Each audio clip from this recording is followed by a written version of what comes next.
علیکم لسنرز، کیا حال ہے؟ میں ایک اور کہانی لے کر آیا ہوں۔ کراچی کے علاقے گلشن معمار میں ایک پرانا اور ویران بنگلہ تھا۔ لوگ کہتے تھے وہاں رات کے وقت عجیب آوازیں آتی ہیں، کبھی کسی عورت کے رونے کی آواز، کبھی کسی بچے کے ہنسنے کی آواز۔ ایک دن 24 سالہ علی نے اپنے دوست حمزہ سے کہا، یار یہ سب لوگوں کی بنائی ہوئی کہانیاں ہیں، میں آج رات وہاں جا کر دیکھوں گا۔ حمزہ نے فوراً منع کیا۔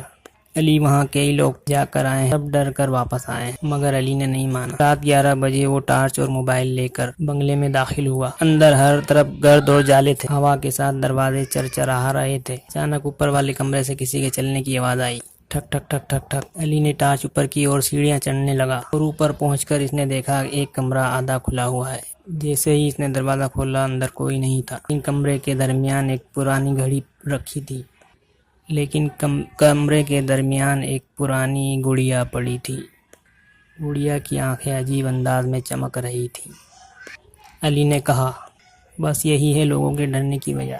اس لمحے دروازہ زور سے بند ہو گیا، دھڑام۔ علی گھبرا گیا۔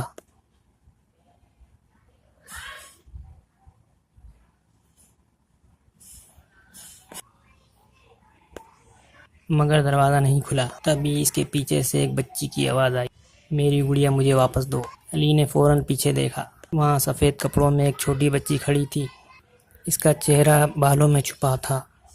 علی کا جسم کانپنے لگا، اس نے گڑیا زمین پر پھینک دی۔ اچانک بچی غائب ہو گئی، دروازہ بھی خود کھل گیا۔ علی دوڑتا ہوا نیچے آیا، لیکن وہ مین گیٹ تک پہنچا تو گیٹ بند تھا، حالانکہ وہ اسے کھلا چھوڑ کر گیا تھا۔ تبھی بنگلے کے اندر سے ایک عورت کی آواز آئی، آواز آہستہ آہستہ قریب آ رہی تھی۔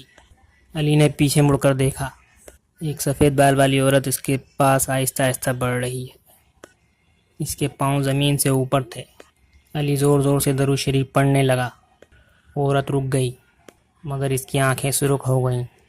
پھر اس نے خوفناک آواز میں کہا، یہ میرا گھر ہے، یہاں سے چلے جاؤ۔ علی پوری طاقت سے گیٹ دھکیلنے لگا۔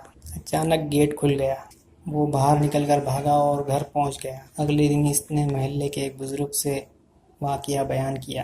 بزرگ نے بتایا، بیٹا اس بنگلے میں 20 سال پہلے ایک خاندان رہا کرتا تھا۔ ایک رات آگ لگ گئی، کی بیٹی اندر ہی جان سے چلی گئی، تب سے ان کی روحیں وہاں دیکھی جاتی ہیں۔ علی نے قسم کھائی کہ وہ دوبارہ کبھی وہاں نہیں جائے گا، مگر بات یہاں ختم نہیں ہوتی۔ اسی رات جب علی سو رہا تھا تو اپنے کمرے میں کسی کے چلنے کی آواز سنائی دی، ٹھک ٹھک ٹھک ٹھک۔ اس نے آنکھ کھولی، کمرے کے کونے میں وہی پرانی گڑیا رکھی تھی، حالانکہ وہ اسے بنگلے میں چھوڑ آیا تھا، اور گڑیا کے ہونٹ آہستہ آہستہ ہل رہے تھے، میں واپس آ گئی ہوں۔ علی کے جسم سے پسینہ بہنے لگا، وہ بستر سے اٹھا اور کمرے کے کونے میں پڑی گڑیا کو غور سے دیکھنے لگا۔ گڑیا واقعی وہی تھی۔ اچانک گڑیا کی گردن آہستہ آہستہ اس کی طرف مڑی۔ علی خوف سے چیخ اٹھا۔ اس کی چیخ سن کر گھر والے کمرے میں آ گئے، مگر جیسے ہی وہ اندر داخل ہوئے گڑیا غائب ہو چکی تھی۔ سب نے سمجھا کہ علی نے کوئی ڈراؤنا خواب دیکھا ہے، مگر علی جانتا ہے کہ وہ خواب نہیں ہے۔ اگلے دن اس نے فیصلہ کیا کہ اس راز کو ہمیشہ کے لیے ختم کرے گا۔ وہ اپنے دوست حمزہ اور ایک بزرگ عالم صاحب کے ساتھ دوبارہ اسی ویران بنگلے پہنچ گیا۔ مغرب کا وقت تھا۔ جیسے ہی اندر داخل ہوئے بنگلے کا ماحول پہلے سے زیادہ خوفناک محسوس ہو رہا تھا۔ عالم صاحب مسلسل قرآن پاک کی تلاوت کر رہے تھے۔ اچانک اوپر والے کمرے سے ایک بچی کے رونے کی آواز آنے لگی۔ تینوں سیڑھیاں چڑھ کر اوپر پہنچے۔ وہی کمرہ، وہی جگہ، مگر اس بار کمرے کی دیوار پر خون جیسے سرخ الفاظ لکھے ہوئے تھے، ہمیں انصاف چاہیے۔ عالم صاحب نے آنکھیں بند کیں اور دعائیں پڑھیں۔ اس لمحے پورا کمرہ کانپنے لگا۔ ہوا کا ایک تیز جھونکا آیا اور کمرے کے کونے میں ایک پرانا صندوق ظاہر ہو گیا۔ صندوق پہلے کبھی وہاں نہیں تھا۔ حمزہ نے کانپتے ہاتھوں سے صندوق کھولا۔ اندر پرانی تصویریں اور ایک ڈائری پڑی تھی۔ ڈائری پڑھنے پر پتہ چلا کہ 20 سال پہلے اس گھر میں آگ لگی تھی۔ آساتی نہیں لگی تھی۔ ایک لالچی رشتہ دار نے جائیداد حاصل کرنے کے لیے گھر میں آگ لگائی تھی۔ ماں اور بیٹی زندہ جل گئی تھیں۔ اس ظلم کی وجہ سے ان کی روحیں بے چین تھیں۔ عالم صاحب نے مرحومین کے لیے دعا کی اور قرآن کی تلاوت شروع کر دی۔ اچانک کمرے میں سفید روشنی پھیل گئی۔ علی نے دیکھا کہ ایک عورت اور ایک چھوٹی بچی دروازے کے پاس کھڑی ہیں۔ اس بار ان کے چہروں پر خوف نہیں بلکہ سکون تھا۔ بچی نے مسکرا کر اپنی گڑیا اٹھائی۔ پھر عورت نے آہستہ سے کہا شکریہ، اور اگلے ہی لمحے دونوں روشنی میں غائب ہو گئیں۔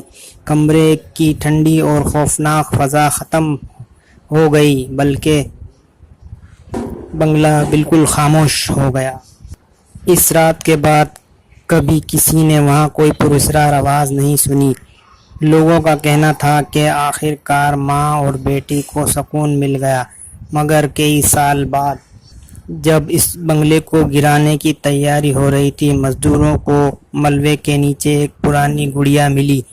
گڑیا کے ساتھ ایک کاغذ پڑا تھا جس پر صرف ایک جملہ لکھا تھا، ہر راز ہمیشہ دفن نہیں رہتا۔ سامعین، آپ کو یہ قصہ کیسا لگا؟ آپ کمنٹس باکس میں ضرور بتائیں۔